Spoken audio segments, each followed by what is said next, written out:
What is up, ladies and gentlemen, and beautiful people of the Crasher community? How are you guys doing today? Welcome back to the channel for another video. Thank you very much for tuning on in. And with that being said, ladies and gentlemen, we have ourselves something pretty significant regarding Pokemon. Let's get into this. We have ourselves an article from Dexerto that is titled, "The Pokemon Company Considering a Shakeup to Game Release Schedule." The Pokemon Company's COO revealed that internal talks are being held over their game's quality and release schedules. The series' rigid timeframes could see changes in the future. The Pokemon World Championships 2023 TCG tournament has just wound down and the winning deck is in the wild. Comicbook.com snagged some time with Pokemon Company COO Takado Utsunoyama at the event and gleaned some interesting info. In a brief interview, Utsunoyama mentioned that the release rate and quality of upcoming Pokemon games were a major priority for the company presently. Anyone who has played the most recent mainline entries in the series knows that they stretched the credulity of Nintendo's seal of quality. Pokemon Scarlet and Violet launched with such major performance issues, Nintendo eventually offered refunds to players. Bugs and glitches are still present in the games today, and they've prompted fans to question the future of the franchise. When comicbook.com broached these issues with Utsunoyama, his response was interesting. If you look at the past, the path we've taken up until now has been this constant release, always regularly releasing products on a fairly fixed kind of cadence, he said. Always having these products able to be introduced and new experiences for our customers. And that's how we've operated up until now.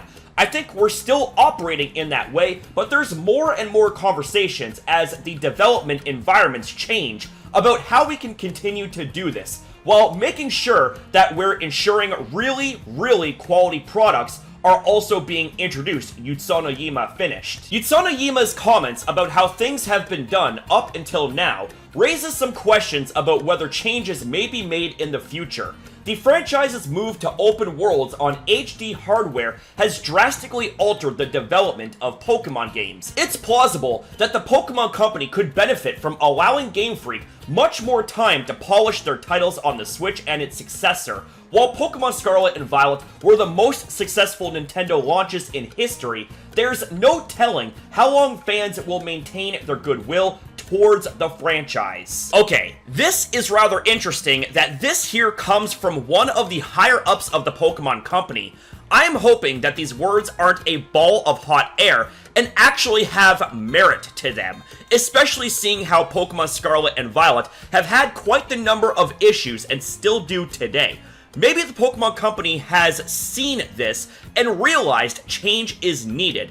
I honestly hope this is the case. While Game Freak are in charge of developing the games and Game Freak have been on the receiving end of some valid criticisms, the fault can't all be on them, as the Pokemon Company in the end are the ones enforcing these limited timetables for development, causing a massive time crunch and pressure for Game Freak. So I'm hoping that the Pokemon Company is starting to understand that releasing new generations every 3 years, along with other games in between, might not be enough time, and that things need to be slowed down to focus more on development, quality, and much more. We are playing these games on more advanced consoles now, which I'm sure make development more challenging altogether. Now, as far as Pokemon Scarlet and Violet go, the games have sold a lot, but let me remind you that while it's indicative as to how successful these games are, sales do not equal quality. Both can be right here in this instance.